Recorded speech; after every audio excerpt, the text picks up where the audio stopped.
Fala meus amigos e amigas, como é que vocês estão? Espero que todos estejam bem.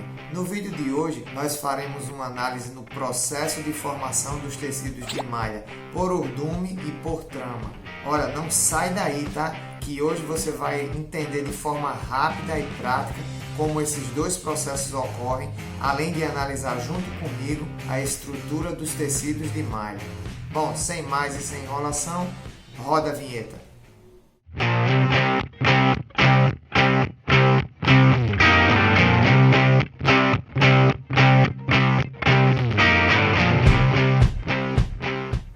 E antes de iniciar nosso vídeo, eu gostaria de te pedir mais uma vez para deixar um like, se inscrever no canal e ativar as notificações.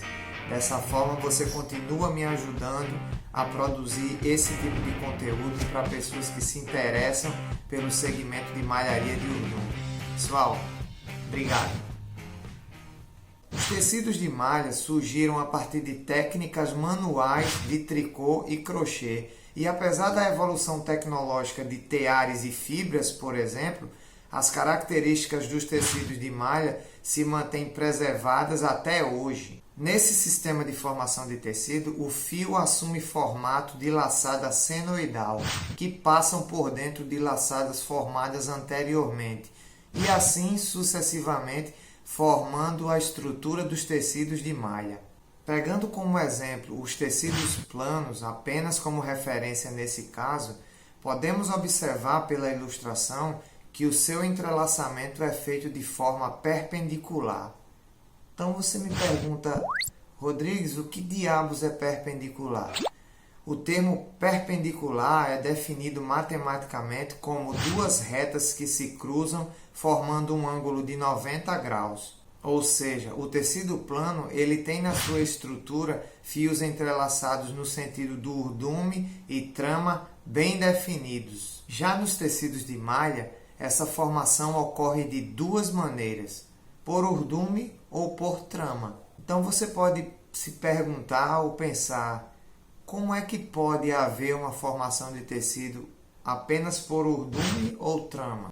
Pode sim, mas vale ressaltar que apesar das definições de malharia por trama e malharia por urdume, é preciso ter uma visão mais ampla para perceber que nos tecidos de malha por trama, a trama assume também papel de urdume. Assim como nos tecidos por urdume, o urdume também assume função de trama. Então, prosseguindo, primeiramente faremos uma análise no processo de formação de tecidos de malha por trama. No processo de formação por trama, as laçadas são feitas no sentido horizontal e é possível haver formação do tecido com apenas um fio.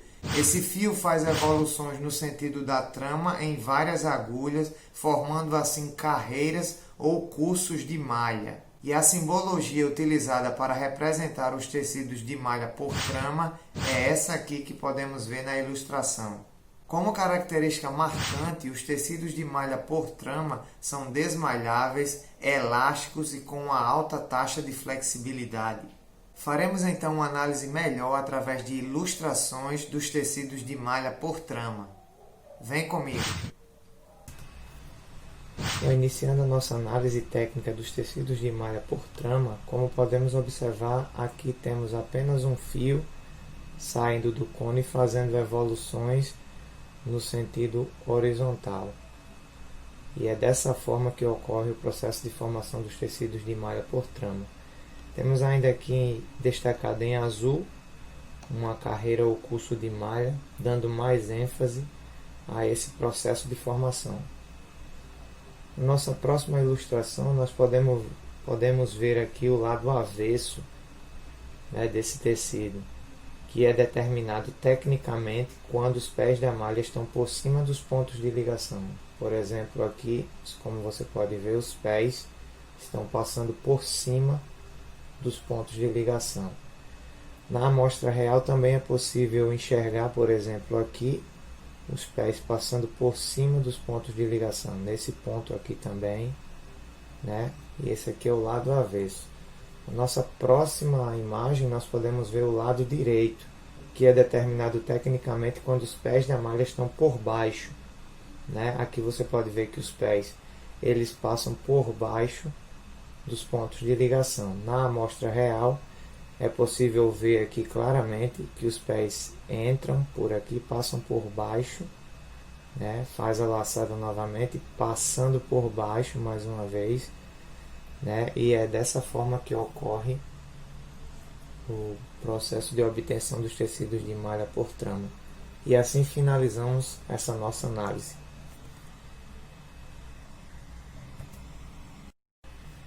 Já no processo de formação dos tecidos de malha por urdume, as laçadas são feitas no sentido vertical e, ao contrário dos tecidos de malha por trama, é necessário pelo menos um fio para alimentar cada agulha do tear. E esses fios estão posicionados paralelamente um ao lado do outro. A simbologia utilizada para representar os tecidos de malha por urdume é essa aqui.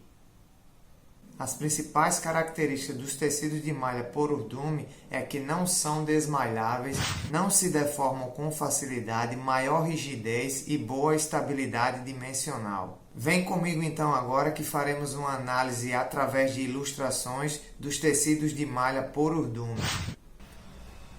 Iniciando agora a nossa análise técnica nos tecidos de malha por urdume, podemos observar que vários fios saem do carretel, alimentando as agulhas que fazem o entrelaçamento para a obtenção desse tecido. Aqui, como podemos ver em destaque, temos uma coluna de malhas, dando ênfase nesse processo de formação. Na nossa próxima ilustração, temos o lado avesso dos tecidos de malha por urdume, que é determinado tecnicamente quando os pés da malha estão por baixo dos pontos de ligação. Como podemos ver aqui em vermelho, os pés da malha eles estão passando por baixo dos pontos de ligação e saindo por cima. Dando uma visualizada aqui na amostra real, podemos ver que o pé ele entra por baixo e sai por cima, né? Mais uma vez aqui ele entra por baixo, faz a laçada e sai por cima. Essa aqui determina o lado esquerdo ou o lado avesso. No lado direito, ou face do tecido, ele é determinado tecnicamente quando os pés da malha estão por cima. Ao contrário do anterior, os pés passam por cima dos pontos de ligação e saem por baixo. Como podemos ver aqui na amostra real, o pé aqui entra por cima, faz a laçada e sai por baixo. Mais uma vez aqui entra por cima, faz a laçada e sai por baixo. Dessa forma nós finalizamos a nossa análise técnica nos tecidos de malha por urdume. Bem, pessoal, queria dividir com vocês aqui um fato que eu vivi, onde precisei fazer uma análise de uma amostra para saber se o tecido era feito pelo processo de urdume ou trama. Senti um pouco de dificuldade no começo e com apenas uma dica simples foi fácil perceber que o tecido era feito num tear circular. A primeira coisa que vocês têm que fazer quando pegar uma amostra de tecido de malha é tentar desmalhar. Se você conseguir desmalhar, essa foi a dica preciosa naquela situação, logo você terá certeza se o tecido foi feito no processo de malha por trama ou por urdume. Na situação, ao puxar um dos fios, eu consegui desmalhar uma carreira de malhas, uma carreira de malha no caso, e dessa forma concluí que o tecido era feito em um tear circular, ou seja, era malharia por trama. Então essa é uma dica que eu queria deixar para vocês aqui. Ao fazer análise de tecido de malha, tenta primeiro desmalhar, se conseguir, você vai chegar rapidinho à conclusão se o tecido de malha é feito por urdume ou por trama. É isso aí, pessoal. Bem pessoal, após fazermos toda essa análise dos tecidos de malha por urdume e por trama, finalizamos hoje por aqui. Eu espero que você tenha gostado, espero que esse vídeo tenha sido útil para você. Se puder, compartilha com amigos, se inscreve no canal, ativa as notificações, que dessa forma você continua me ajudando a produzir esse tipo de conteúdo. E se você não viu o nosso último vídeo que fala da evolução tecnológica dos teares e dos tecidos de malha do início até os dias atuais, eu vou deixar o link aqui em algum lugar e você clica e dá uma conferida lá, beleza? Pessoal, por hoje é só. Eu sou o Rodrigues e esse é o Malharia de Urdume na Prática. Beijão pessoal, até o nosso próximo vídeo.